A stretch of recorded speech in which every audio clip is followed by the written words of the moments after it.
হঠাৎ ভোমরার সহল বন্দরে যৌথ বাহিনীর অভিযান। বিকাল ৩টায় বন্দরের আরডি এন্টারপ্রাইজ, সতত এন্টারপ্রাইজ ও লামিয়া এন্টারপ্রাইজে বিপুল পরিমাণ চায়না রসুন মজুদ থাকায় সন্দেহ হয় বিজিবির ধারণা এসব রসুন চোরাই পথে ভারতে পাচার হতে পারে। এমন সন্দেহ হলে সাতক্ষীরা ৩৩ বিজিবির সহকারী পরিচালক মাসুদ হোসেন সহ ম্যাজিস্ট্রেট জোনায়েদ আহমেদ পুলিশ বিজিবিকে সাথে নিয়ে সুষ্ঠু অভিযান পরিচালনা করেন। তবে উল্লেখিত ৩টি প্রতিষ্ঠানের কাগজপত্র যাচাই বাছাই করে কোনো রকম অনিয়ম ও দুর্নীতির প্রমাণ পায়নি বলে সাংবাদিকদেরকে জানানো হয়। আমাদের বাজার মনিটরিংয়ে যে নিয়মিত টাস্ক ফোর্সের অভিযান, তারই নিয়মিত অভিযান আজকে বিজিবির মহোদয় আছেন।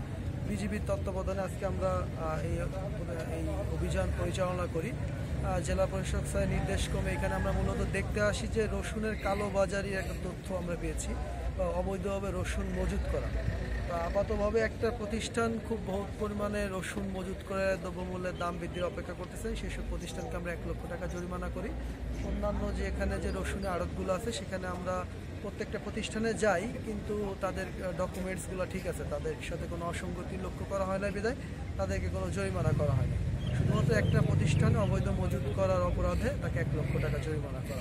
সেই প্রতিষ্ঠানের নামটা সেই প্রতিষ্ঠানের নাম এখানে ডকুমেন্টস আছে, একটু কাইন্ডলি দেখে নিতে হবে। আমি এখানে কি ১ লক্ষ টাকা জরিমানা হয়েছে? মনে রেখে আমি স্যার, এখানে কি ১ লক্ষ টাকা জরিমানা করা হয়েছে? এখানে কোনো জরিমানা করে না। এরা নর্মালি খুচরা বাজারে বিক্রি করে, এদের তেমন কোনো অসঙ্গতি নেই, কোনো অসঙ্গতি তাদের মধ্যে পাওয়া যায় না। বিজিবি টিমকে ধন্যবাদ, অ্যাকচুয়ালি তাদের কারণে এই অভিযানটা পরিচালনা